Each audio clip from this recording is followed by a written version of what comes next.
Hello everyone. तो कैसे हैं आप लोग। स्वागत है आज की इस वीडियो में। मध्य प्रदेश प्राथमिक शिक्षक चयन परीक्षा 2025 में पीवाईक्यू सीरीज का ये 31वां वीडियो, जिसमें हम प्रैक्टिस करेंगे 31 पीवाईक्यू की, जो हमारे आयोग द्वारा पूछे गए हैं। आइए शुरू करते हैं आज की इस वीडियो को।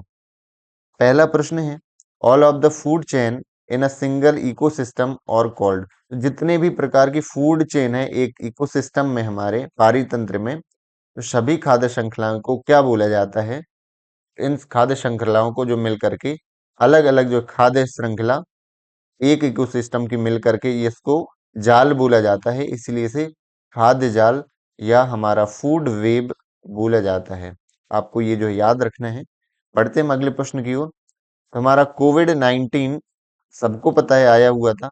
तो 19 का मतलब क्या है, कोविड-19 में क्या है, 19 का मतलब क्या है। कोविड मतलब ये प्रकार से है, कौन सा वायरस है, और 19 का मतलब है कि ये 19 में आया हुआ है।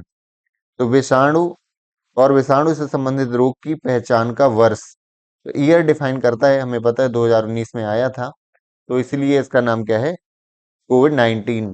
और 20 में आता तो कोविड-20 हो जाता है इसका नाम। तो आपको ये चीज इसमें याद रख लेनी है। यदि बात करें इसकी कोविड की 19 की, तो इसके वायरस का क्या नाम है। जैसे कोई एक रोग है मलेरिया, उसके वायरस का नाम अलग रहता है, तो हमारा रोग हो गया कोविड-19 और इसके वायरस का नाम है सार्स CoV-2। तो देखिए अभी तक कोविड के प्रश्न पूछे जा रहे हैं, तो एक दो प्रश्न तो आपको याद ही होने चाहिए। वायरस का नाम क्या है, सार्स CoV-2 वायरस इसका नाम है। आगे हम बढ़ते हैं। भारत का खनिज हृदय किसे कहा जाता है। तो छोटा नागपुर का पठार जो हमारे झारखंड क्षेत्र में है, उसे जो है छोटा नागपुर पठार को हमें खनिज हृदय कहा जाता है। इसे आपको याद रख लेना है। आप इसमें पिक्चर में देख सकते हैं कि ये छोटा नागपुर का पठार है, हमारे झारखंड के रीजन में ये स्थित है। और इसकी विशेषता ये कि हमारे सबसे अधिक मात्रा में जो खनिज पदार्थ हैं और क्वांटिटी में भी सबसे ज्यादा यहीं पाए जाते हैं भारत में, इसीलिए जो है खनिज समृद्ध भी बोला जाता है, खनिजों का हृदय भी बोला जाता है। और यहाँ हर तरह के कोयला भी सबसे ज्यादा पाया जाता है यहाँ पर, और लोहा, मैग्नीज, कॉपर, इन सभी जो है खनिज भंडारों का यहाँ पे क्या है, खनिजों का भंडार है। तो आइए बढ़ते हैं हम अगले प्रश्न की ओर। तो हमारा अगला प्रश्न है, जल के भौतिक प्रदूषण में कौन सा तत्व नहीं है। तो जल का जो भौतिक प्रदूषण और रासायनिक प्रदूषण से क्या मतलब है। भौतिक में हम उन चीजों को देखते हैं जो हमें दिखाई देती हैं, हम छू सकते हैं, राइट। तो जैसे भौतिक प्रदूषण, विद्युत चालकता, रंग और गंध, ये सब इसमें भौतिक चीजों में आएगा जल के प्रदूषण में। वहीं हम जब पीएच मान की बात करें तो ये एक रासायनिक प्रदूषण है। क्या है, रासायनिक प्रदूषण। अम्ल और क्षार का होना, ये रासायनिक गुण होता है किसी पदार्थ का। वहीं रंग, स्मेल, गंध और विद्युत चालकता, ये उसके भौतिक गुण होते हैं। बढ़ते हैं अगले प्रश्न की ओर। निम्न में से कौन सा प्रमुख पर्यावरणीय मुद्दा नहीं है, इन्वायरमेंट इशू क्या नहीं है। तो शिक्षा, रोजगार, अर्थव्यवस्था, संसाधनों का प्रयोग। वैसे भी आप एक एलिमिनेशन मेथड से देखें कि रोजगार तो हमारा पर्यावरणीय मुद्दा होगा ही नहीं, ना ही शिक्षा होगा, और अर्थव्यवस्था का प्रयोग भी हमारा पर्यावरण से संबंधित जो मुद्दा नहीं है। तो यूज ऑफ रिसोर्सेज जो है हमारा एक पर्यावरण से संबंधित मुद्दा है, कि हम रिसोर्सेज का यूज करेंगे, उसका डायरेक्ट पॉजिटिव या नेगेटिव इफेक्ट डायरेक्ट किस पर पड़ेगा, हमारे पर्यावरण पर पड़ेगा। तो ये जो है इस प्रश्न का सही उत्तर है, option number A is the correct answer for this question. बढ़ते हैं हम अगले प्रश्न की ओर। तो सीबीएसई द्वारा निर्धारित समूह योजना गतिविधि यानी group activity, group project activity एक शक्तिशाली माध्यम है। क्या इससे हमें एक बेनिफिट होता है, एक ग्रुप एक्टिविटी से सामाजिक भागीदारी सुगम बनाने के लिए, ये लेकिन हो सकता है अनेकता में एकता की अवधारणा को बढ़ावा देने के लिए। तो ये ज्यादा इसका सही उत्तर है। हमारे क्लास में अलग अलग डाइवर्सिटी के बच्चे रहते हैं, उन्हें उन्हें हम अनेकता में एकता की अवधारणा को भी अल्टीमेटली जो है इनडायरेक्टली उसको हम बढ़ावा देते हैं। तो एक शक्तिशाली माध्यम है जब हम प्रोजेक्ट वर्क देते हैं एक बड़े ग्रुप में।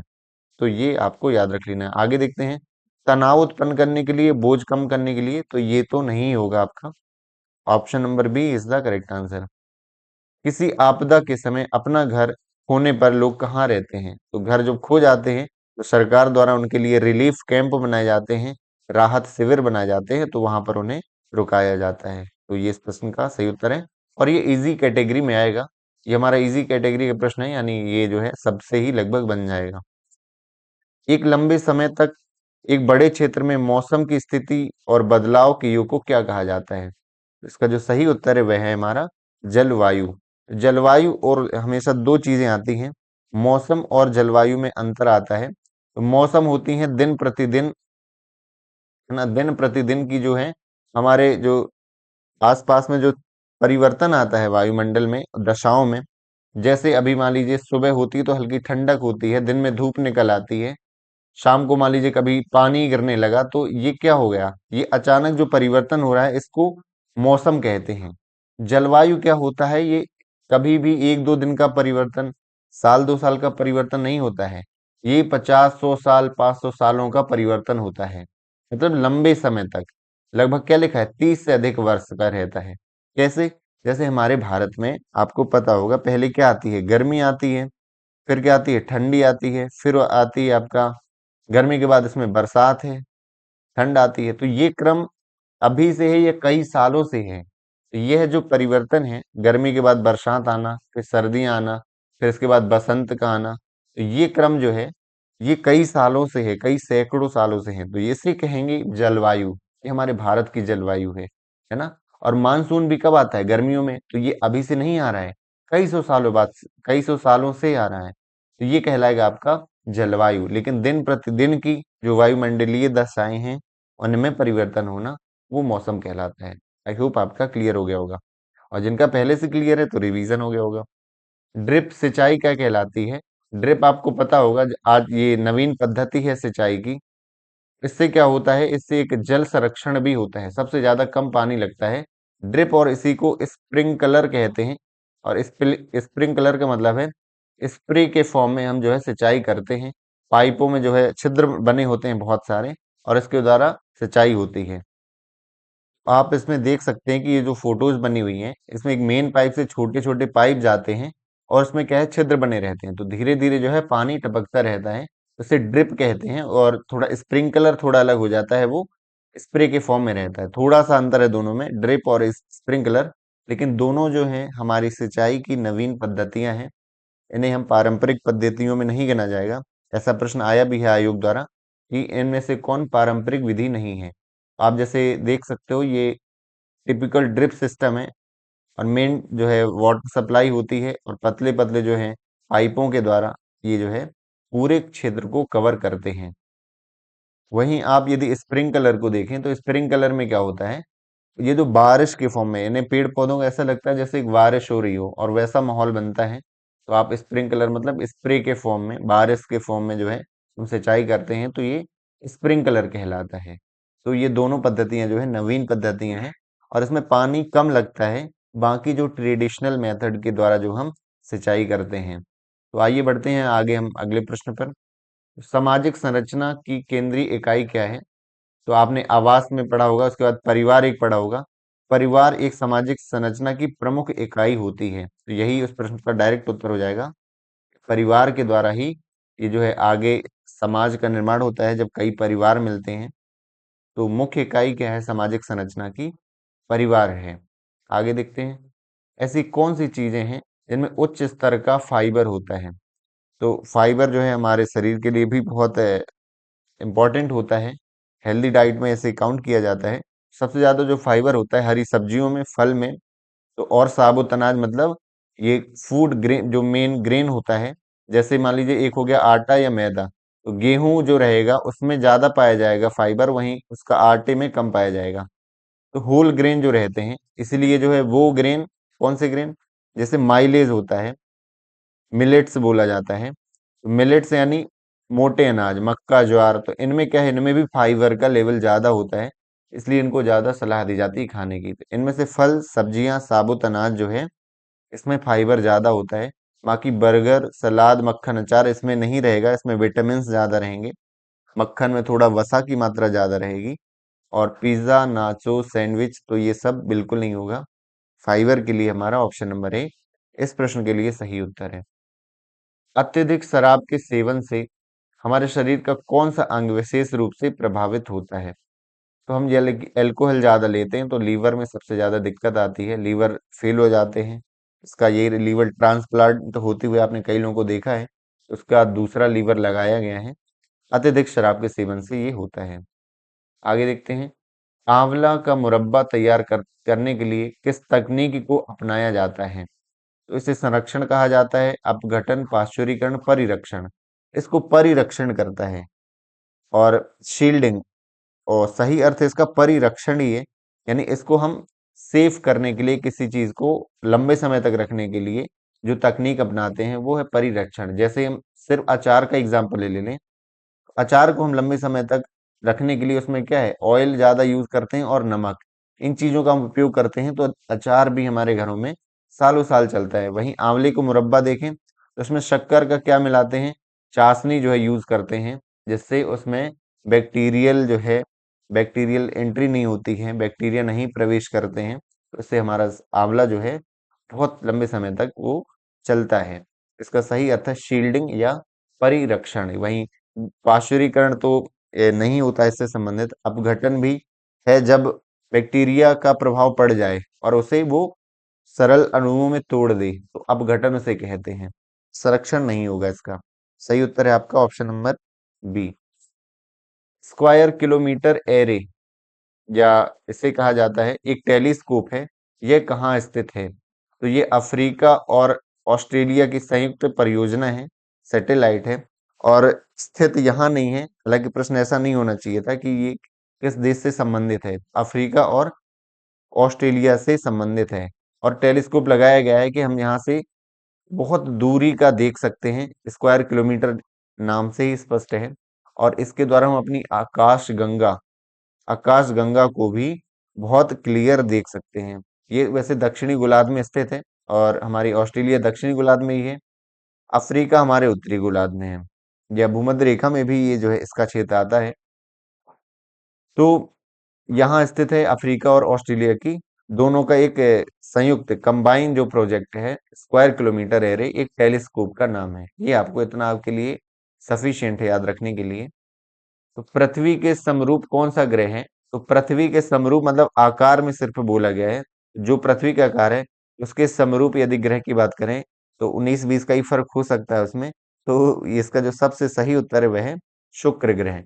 शुक्र ग्रह जिसका जो है चमकीला होता है रंग, और ये पृथ्वी के लगभग आकार का है। मंगल इससे बड़ा है, शनि बृहस्पति ये भी हमारे पृथ्वी से बड़े हैं। आगे देखते हैं, वायु दाब जितना कम होगा क्वथनांक कितना होगा? पहले आप समझ लीजिए बॉइलिंग पॉइंट। बॉयल मतलब होता है जिसमें कोई चीज उबलने लगे, ठीक है, इसको बोला जाता है क्वथनांक। सिंपल सरल शब्दों में समझें, वायु दाब क्या होता है? वायु दाब का एक सिंपल एग्जांपल ले सकते हैं कि एक हमारा प्रेशर कुकर रहता है। प्रेशर कुकर, प्रेशर कुकर से क्या करते हैं हम, एक प्रेशर बन जाता है, और प्रेशर बढ़ने बढ़ने से क्या हो जाएगा, क्वथनांक और अधिक बढ़ जाएगा। मतलब जल जो है, पानी जो है देर में उबलेगा। सोचो यदि उसका प्रेशर कम कर देंगे तो क्वथनांक कम हो जाएगा। बिल्कुल इसके अनुक्रमानुपाती है, वायुदाब मतलब अधिक तो क्वथनांक अधिक, और इसका यदि वायुदाब कम हो जाएगा तो क्वथनांक कम हो जाएगा। इसलिए कहा जाता है कि यदि हम पहाड़ों पर जाते हैं, वहां पर दाल आल वगैरह बनाते हैं, तो वहां बहुत देर से जो है क्या होता है, क्वथनांक क्या होता है, पानी और जल्दी उबल जाता है, इसलिए दाल वहां जल्दी बना नहीं पाते हैं लोग। प्रेशर कुकर ही वहां पर काम आता है। ठीक है, ये आपको याद रखना है, क्वथनांक कम हो जाएगा वायुदाब के कम होने से। आगे देखते हैं, भारत में कौन सा राज्य सबसे अधिक मात्रा में रासायनिक उर्वरक का प्रयोग करता है? जो हमारे यूरिया डीएपी खाद है, रासायनिक खादें हैं, सबसे ज्यादा उपयोग करता है हमारा पंजाब, और प्रोडक्शन भी बहुत ज्यादा करता है अनाज का। ये आपको याद रख लेना है। आगे देखते हैं, कृत्रिम रेशा या आर्टिफिशियल फाइबर का उदाहरण नहीं है, मतलब कौन सा प्राकृतिक है? नायलॉन, पॉलिस्टर और रेयॉन, इस ये जो है हमारे मानव निर्मित है, ये हमारे आर्टिफिशियल हैं रेसे। और जूट जो होता है वो प्राकृतिक होता है ना, प्रकृति से डायरेक्ट मिलता है, तो ये हमारा कृत्रिम रेशा नहीं है। आगे देखते हैं हम, चावल को उगाने के लिए जो है उच्च तापमान, हल्की वर्षा या सिंचाई, पाला रहित दिन चाहिए। कितने दिन चाहिए? तो देखिए यहाँ पर ये आयोग द्वारा ही एज टू एज रख दिया गया है ये क्वेश्चन हल्का सा गलत यहाँ पर है। अंग्रेजी में इन्होंने कॉटन लिखा है और हिंदी में क्या लिखा है, चावल। इसका सही उत्तर कपास, इसमें कपास होना चाहिए प्रश्न में। और कपास को पूरा कंप्लीट होने में 210 दिन का समय लगता है। तो चावल को तो बहुत कम समय लगता है, 120 दिन में ही ये एवरेज यदि माने 3 से 4 महीने में इसकी फसल कंप्लीट हो जाती है। तो चावल इस प्रश्न का, जो कि ये नहीं होना चाहिए था, आयोग थोड़ी सी गलतियां करता है, इसलिए आपको ध्यान रखना है कि आप इंग्लिश भी देख लें। कॉटन को समय लगता है, कपास को 210 दिन का।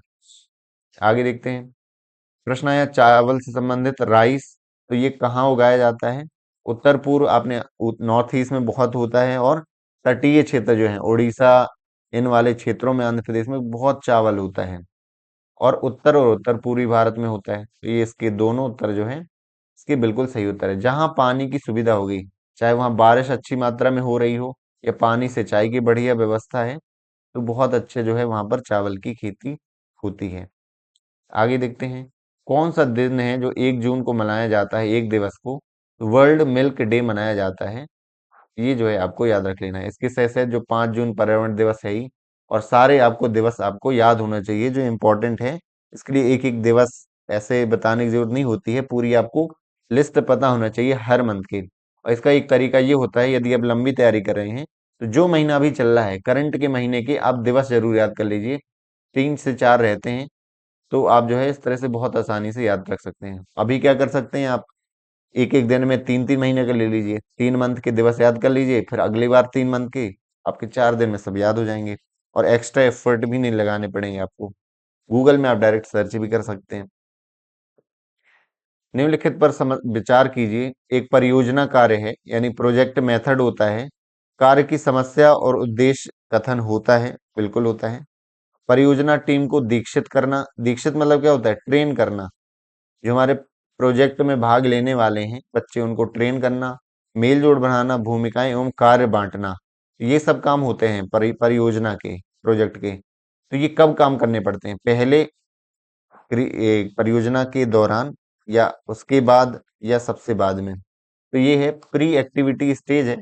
प्रोजेक्ट जो हम एक्टिविटी दे रहे हैं उसके पूर्व, देने के पूर्व ये सब काम हमें करने होते हैं। बस इतना इन्होंने इससे संबंधित है। और एक लॉजिकल बेस था, आपको 2 3 बार हो सकता है पढ़ना पड़ेगा। और यदि एक बार हो सकता है, कई बार यदि नहीं आपके दिमाग में हिट कर रहा है ये प्रश्न, तो कई बार दिक्कत भी हो जाती है ऐसे प्रश्नों में, आप पूरा खो जाते हैं प्रश्न में। तो ऐसे में क्या है कि 2 बार जरूर पढ़ें उसको, और कहीं ना कहीं से एलिमिनेट करें ऑप्शन को, तो कहीं ना कहीं आप सही उत्तर तक पहुंच जाते हैं। आगे बढ़ते हैं। 1985 में जैव विविधता शब्द किसने दिया है? तो एक फैक्चुअल क्वेश्चन है। तो बायोडाइवर्सिटी शब्द जो है किसने दिया है, ये प्रश्न हमारा पूछा गया है। तो इसका जो सही उत्तर है वह है रोसेन, वोल्टर जी रोसेन। इसने क्या दिया है, जैव विविधता शब्द को दिया है। ये एक फैक्चुअल क्वेश्चन है, इसे लिख करके पूरा याद कर लीजिए कि वोल्टर जी रोसेन जो है 1985 में बायोडाइवर्सिटी या जैव विविधता शब्द को इन्होंने दिया है। इतना आपको याद रख लेना है। ओजोन छिद्र किस महाद्वीप के ऊपर देखा गया है? सबको पता है कि अंटार्कटिका में आए दिन ही हमें देखने को मिलता है। और सबसे पहली बार जो है 1985 में देखा गया था अंटार्कटिका में। और इससे संबंधित एक जो है प्रोटोकॉल भी हुआ है, एक समझौता हुआ है, जिसे क्या कहा जाता है, मॉन्ट्रियल प्रोटोकॉल। तो मॉन्ट्रियल प्रोटोकॉल इसके 2 सालों बाद ही 1987 में हुआ था। मॉन्ट्रियल कहाँ है, कनाडा में। कई बार आता है कि मॉन्ट्रियल प्रोटोकॉल किससे संबंधित है, तो ओजोन क्षरण को बचाने के लिए जो है इससे संबंधित एक प्रोटोकॉल रखा गया है विश्व स्तर पर। तो यह ओजोन छिद्र से संबंधित है। आगे हम देखते हैं। कौन भारतीय क्षेत्र वर्षा जल के अम्लीय घटकों को संभावित न्यूट्रलाइजर है? तो which of the potential neutraliser of the acid components of rain water in Indian reason? आपको पता है अम्ल वर्षा क्या कहलाती है, यानी अम्लीय पदार्थों का मिल जाना, किसमें, पानी में, वर्षा में। अब इसको न्यूट्रलाइज करने के लिए क्या चाहिए पड़ेगा, क्षार। प्राकृतिक रूप से हमारे जो है क्षार उपस्थित हैं। अम्लीय घटकों का संभावित न्यूट्रलाइजर कौन है, इनमें से कौन सा क्षार होगा? कैल्शियम इसका सही उत्तर है। कैल्शियम के द्वारा जो है इसको न्यूट्रलाइज किया जाता है, ये न्यूट्रलाइजर है अम्ल वर्षा का। ये आपको याद रख लेना है। न्यूट्रलाइज मतलब प्रभाव को कम कर देना। तो अम्ल में क्षार मिलाएंगे तो इसका प्रभाव कम हो जाएगा। आगे देखते हैं। तेल शेल या ऑयल शेल या कोयले से निकाले गए अप्रस्थिगत तेल को क्या कहा जाता है?